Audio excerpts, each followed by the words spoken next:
Here's the yard. Several more weeks into the growing. Here's Danielle's vegetable patch. I do all the rest of the yard and stuff, but not doing the vegetables this year. So I help get the patch ready and stuff, but these are all her seedlings and stuff that she started in the windowsill. And you can see it's doing pretty good. Very, very hot climate up here. It may not look it, but if you can look at the hillsides across the way, that's what we're actually in, is a gorge of chamise and scrub brush, and that's I'm on the opposite slope of that. So there's just a creek down at the bottom.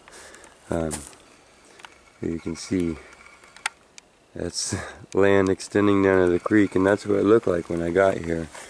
So every bit of the gravel, rock, you can see I just use logs. I'll lay them on their side.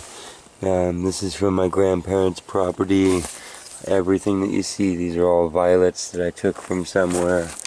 Here's my grapes. Somebody gave me a grape one year and I planted it and trained it up, and I keep it down to just a simple cable going in either direction so it doesn't eat my whole everything. But it's a struggle. I can spend, the disclosure on it is I can spend, 3 hours. I have drip systems and stuff, but when it gets this heavy, you're out here spraying it just to fight, and then you have a hot spell and it'll be like 100 degrees for 2 weeks or something. But as time gets in, as my stories get in, at first it was all one level, it just bake off. I was out here every night. Now I have these big old, the mulberries have gotten huge and stuff, and I have the shade under them. No poison, no spray. I don't do any feeding. Boysenberry. Any feeding I haven't for a while. I used to make up compost teas and stuff. What I have done is laid in 1,000,000 pounds of wood chips. If you know the Dirt Journal, you know I'm crazy for wood chips. So a slope that where my kids were first playing, and it went like downhill through these bushes. I don't know if you can tell. That was probably like way too fast. Sorry about that. Went downhill. These all became retainment. So I would come over here and build a terrace. This is one of the first, which allowed this to be flat and didn't feel like the 3-year-old was gonna roll down the mountain. Spending a lot of time adventuring this year, letting some things go where usually I'd have hay laid in here, and my artichokes would be doing a little bit better. We have feasted, and half of these are going to open up and be big old purple blooms for the bees and stuff. So this is the arid half of the yard. More wood chips. You can see the retainment. But getting my plum trees in and stuff thick enough to where there's shade under there, which helps out. And my ornamental, super ornamental landscape has gone away to being the shady area with some bachelor buttons finishing out and some daisies and lemon mints and stuff going on there. Little apple trees, trying to fill in the whole thing so eventually it'll just be looking under shady trees. It was kind of a burrow-in thing. These are our native oaks, and it's about as tall as they get after about 20 years of not burning. It's a little scrub oak, and you can see down under here I've cleared out their branches and stuff, so that's what I left. That half the property over there had been worked, and so it was all below my knees. This was the only tall area, so for a long time this was our only shade down in there on the whole property, and now under a big old thing. So just lucky cat. Cats enjoy it. Hi. Sorry. It's like you're filming me.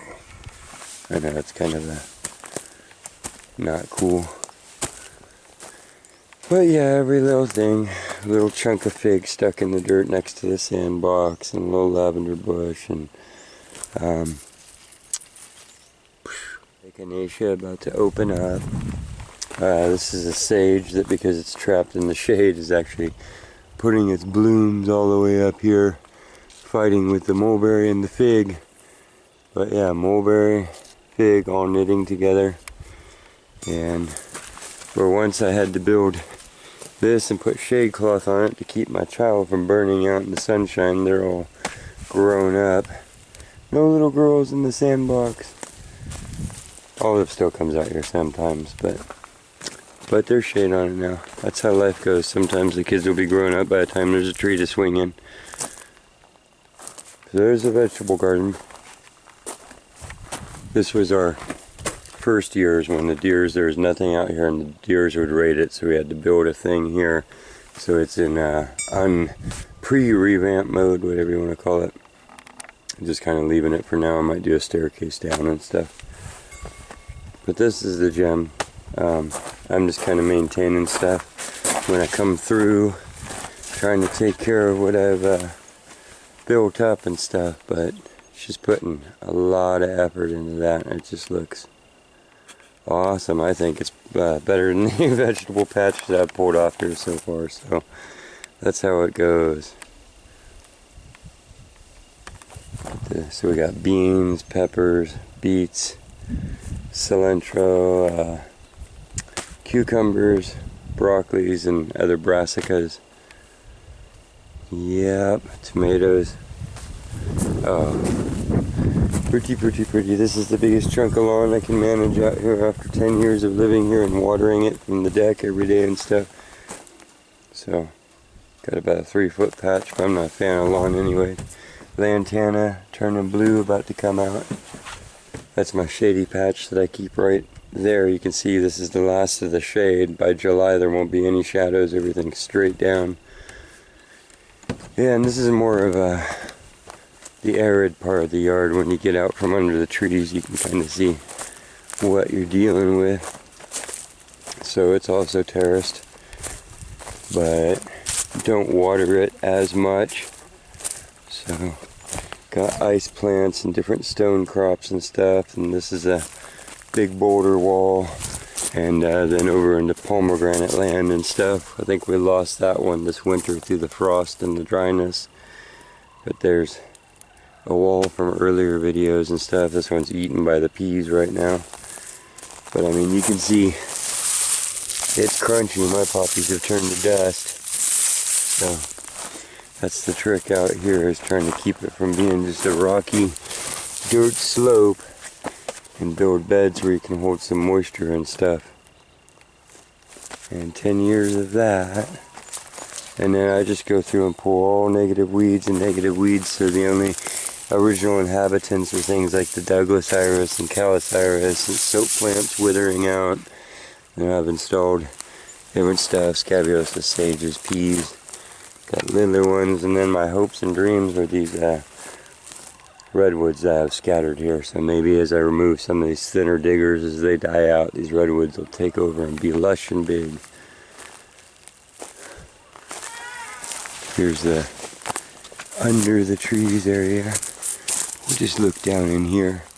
This is actually a lot of zenful work, pruning and preening everything up to where it was just bare branches. So if you have a thicket of anything over your head, you can do this with it.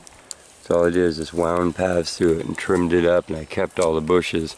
And I have CAL FIRE walk through all this, and they give me a pass every year and say that my property's fine. So this is one of the ways that you can keep an understory instead of stripping all the other layers except for big trees. You can keep your other layers if you don't have connection to the ground in your ladder. So here I took the ground, it's a little shaggy this time of the year. You see I got to come in here and I'll weed whack all the shoots that are trying to come up, and then off the tree I got to do a little hand pruning. But it leaves it to where the flames smoldering and the leaves and stuff here can't reach up and grab into this as much. So, choose what level of your ladder, your fire ladder you want to cut out. And it's not a perfect solution, but nothing is, and they're not saying make your property a desert or barren or anything. So, and then you get up here under the shade, and you can see the difference. And here I'm able to pull off the violets and delicate roses. This is all mint. Looks like our time ran out of time. It's coming back a little bit. This was pretty cool. But yeah, ooh, this wonderful lettuce. And that's how I build the next shelf. So rock, and I put logs, and I'm doing fill. It looks ugly right now, but there's the start. All rough materials, all prunings, all weeds, all dirt, all chicken coop muckings, everything. into a bench, and then you can cover this with dirt, plant right into that, and you get just this massive growth out of it. Daylilies all about to go off here. That's what these blooms are. So you can see the order. Here's the daylily row. It goes all the way down. The irises and stuff, the blue here are finished out. This guy elbowing me here is a type of mullein, which is a medicine plant. More of the fuzzier leaf than this, but since they're cousins, I let them hang out. This is oregano. It has gotten lanky competing with the others, and it's gone to bloom. And it has little white flowers all over it, which the bees love. And it actually lasts. If you crop this down halfway, deadhead it, and then water it, it'll come back and do that again. This is the scabiosas. So this is a pink variety. You can see, like by my leg here, there's a black variety that's about to open. So they come in all shades and they mix. So here's a light one, and here's a darker pink. And of course they mix together, and there aren't any blacks here because I was doing a solid pattern. This is the back of the vegetable garden again. This is the type of sage, it's called a clary sage. So if you could smell that as they open up, they are like a pineapple sage or something. They're just a very fruity creature. And this thing exists as a kind of a cabbage, about 8 inches tall and 8 inches across, until it explodes into this. Take all the tops off and then it'll perennialize. Hollyhock, same thing. They do a short section of life and then explode into this, and then you'll see seed pods all over each one. Bees actually drink these and get drunk on the pollen and pass out there all night long. So you'll see bumblebees that haven't left the bar and they're just asleep in them because they've been intoxicated. This is a Brazilian verbena. A lot of these, all of these things that you see, they put off thousands and thousands and thousands of little dried seeds. And I never take any seeds off my land. Everything that I prune, I just take to a bare spot and I spread it out, crunch it in as it dries out, and then randomly, like nature does, you put out 10,000 and you get 5 volunteers that have survived laying latent in the soil and get the right exposure to water and stuff. And when they volunteer, then they're in a good spot and they're going to do way better than anything you could ever plant there. So that's part of the key. Whereas like bulbs and stuff are forced into spots by just putting them there. And then sometimes I dig them out of spots where they shouldn't be and move them into beds and do all that too. So, but you'll find varieties that, I mean, you can fill handfuls like you do with poppies, with handfuls of these seeds when they dry out, and scatter them, and they have, you know, 40% success rate or something, so they're crazy. Yeah, we're actually on top of a terrace here. Logs on the outside, and rock on the inside. Under a big white mulberry. So this is a white fruiting mulberry. I don't like to really grow trees that don't have fruit on them if I have a choice. And that's looking down, so quick tour. This is the back and the corner.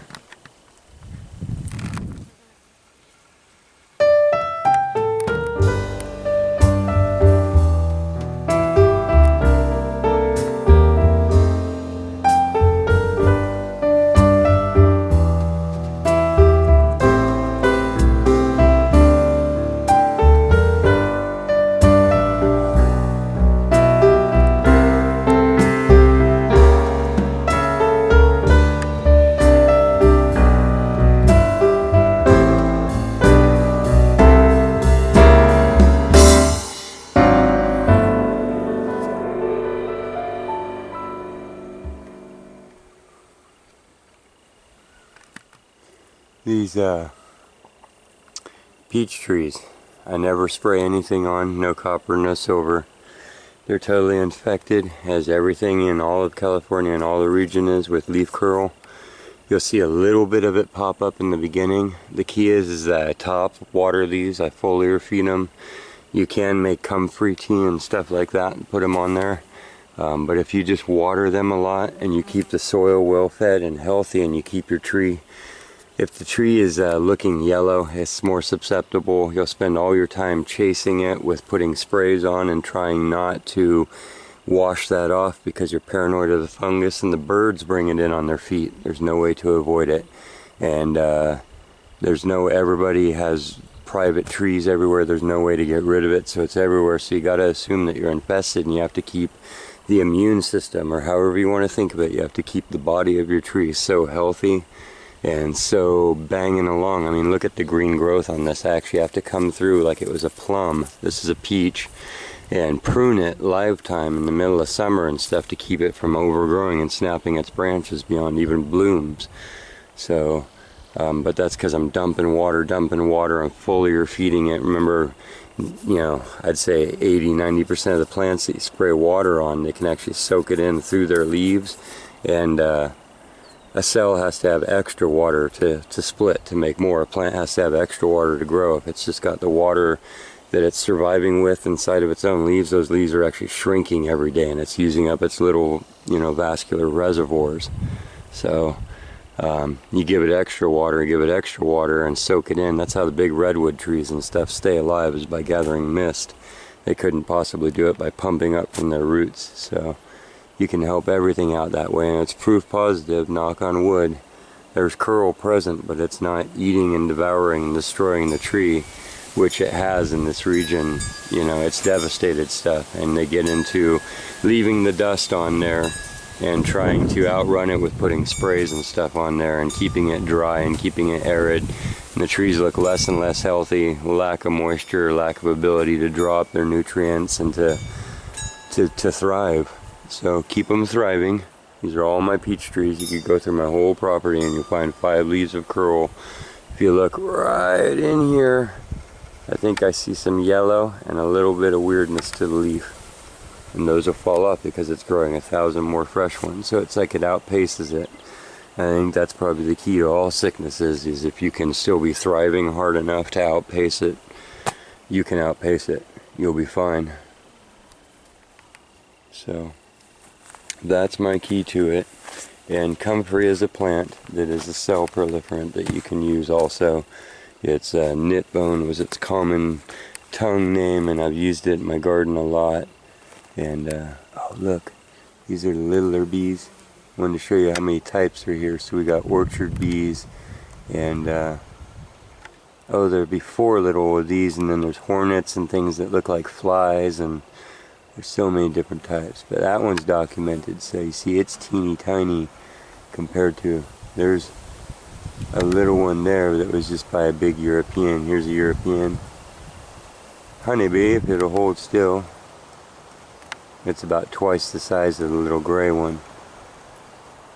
And then here's a micro. Look at this, a little black wasp creature. I don't know if you caught that. Teeny tiny compared to those. All of them going after the same pollen and nectar though. And then there's this one, if I can get it to hold still. And it's a darker black. It's as big as the European honeybee, but it has a black abdomen. Looks totally different too. So that's a whole different creature. Hopefully it is an African. But it seems friendly enough, as opposed to the little, it's like teddy bear honeybee. See his light color there? Actually looks like honey. We'll see what else we can capture. The little quick ones are just buzzing around, being faster.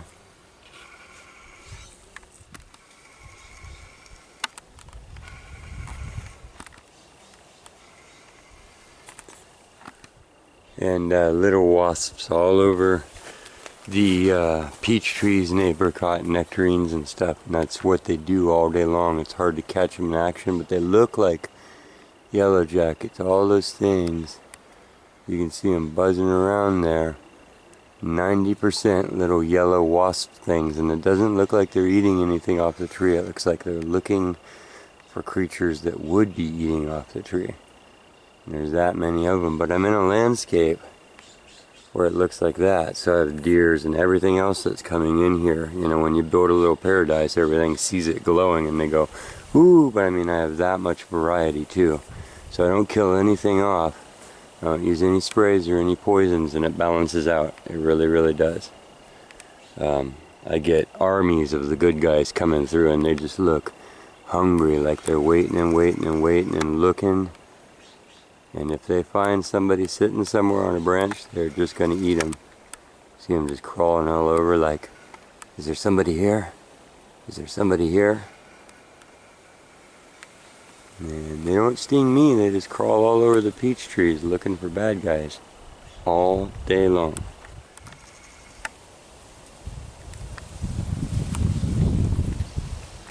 Looks like a fly, but orange and red and landing on all the flowers.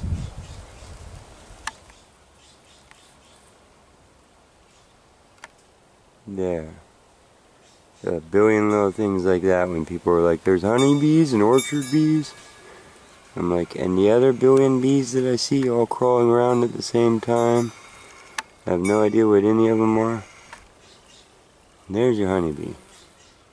Your European honeybee. And in the background, there are like micro things buzzing through here. Your eyeballs can't even see them, and they're like little pollinating creatures. Here's one of those darker ones again. A little more aggressive, I'd say. So here's a darker looking honeybee. And then here's someone who's in between. So who knows? It might just be one of those things when you start looking you realize there's a bunch of variety, you know? Who's popping up here? So we got onions popping up in the middle of everything. Boop! It's like each plant has its little specialist. This is a type of bog sage. But it's got a little black, teeny tiny bee working it. It must just fit together better.